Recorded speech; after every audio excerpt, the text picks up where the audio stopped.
Is the Big Apple getting a little too heavy for its own good? A recent study revealed that New York City is sinking. And get this, it's all because of those towering skyscrapers. Apparently, the whole event is called subsidence, which is when the Earth's surface settles bit by bit, or suddenly sinks. Soft sediments shifting and the weight of the city itself are the culprits behind this sinking sensation. Now, don't get too alarmed. The study found that New York is sinking at a rate of 0.04 to 0.07 inches per year. Sure, that doesn't sound like much, but there are parts of the city that are sinking even faster than that.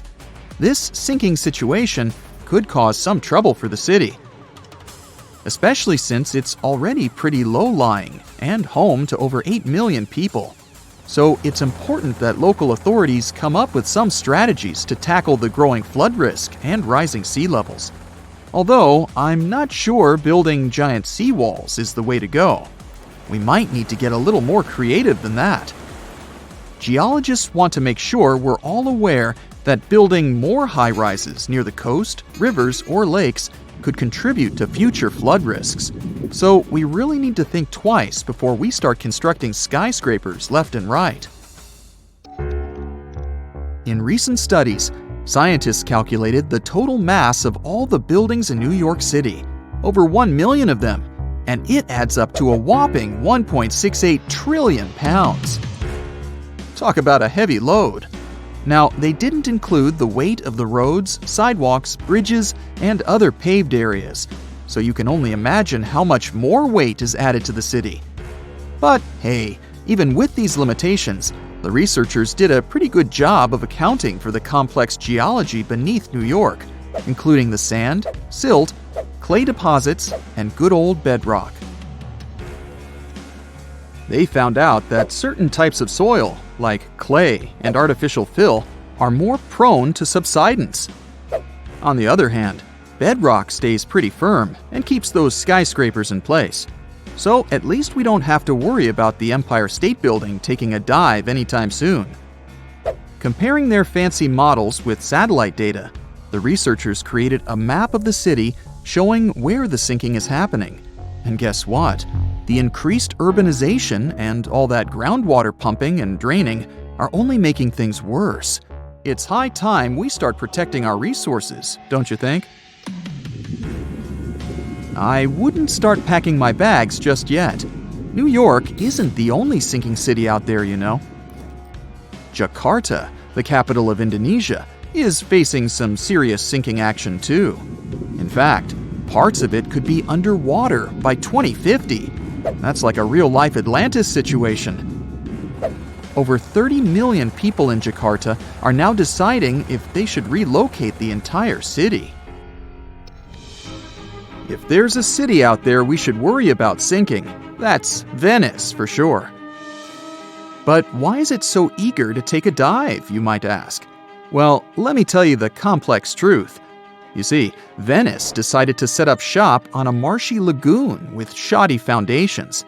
As time went by, the ground underneath just couldn't hold it together and started compacting like a squished marshmallow. On top of that, the city's been slurping up groundwater like it's going out of style or something. The cherry on top of this mushy cake is that the sea levels have also been slowly rising. And guess what? Those sneaky plate tectonics are having a laugh by shoving the Adriatic plate under the Apennine Mountains, giving Venice an extra push downward. Someone had the bright idea to stop pumping groundwater, thinking they could stop the sinking shenanigans. But hold your gondolas. A new study revealed that the sinking hasn't completely stopped, just slowed down a bit.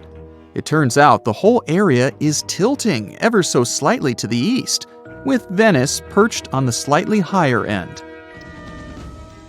You must be wondering how much Venice sinks in a year, right? Brace yourself for this shocking revelation. It's sinking at a rate of about 0.04 to 0.07 inches a year, similar to New York. At this pace, in the next 20 years, it could sink a whopping 3 inches below sea level.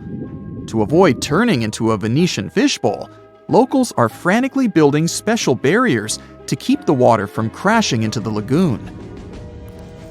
But don't hold your breath, because this project has had more delays than you'd expect. Oh, and have you noticed that charming old-style vibe in Venice? It's not just because they're fans of the vintage look. Those salty waters have been wreaking havoc on the buildings, thanks to the water levels constantly breaching the original damp-proofing. Now the water's cozying up to the masonry, and the ground floors of many apartments are no longer safe enough to live in. Now, when will Venice take a dive into the abyss? It's hard to say for sure. Subsidence and rising sea levels are as slow and unpredictable as a turtle in a marathon. But experts have playfully warned that if things continue as they are, Venice could be doing the backstroke beneath the waves by 2100. Fear not, though.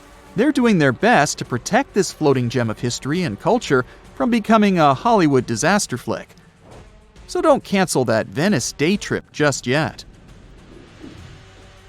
New Orleans has a peculiar watery situation going on too.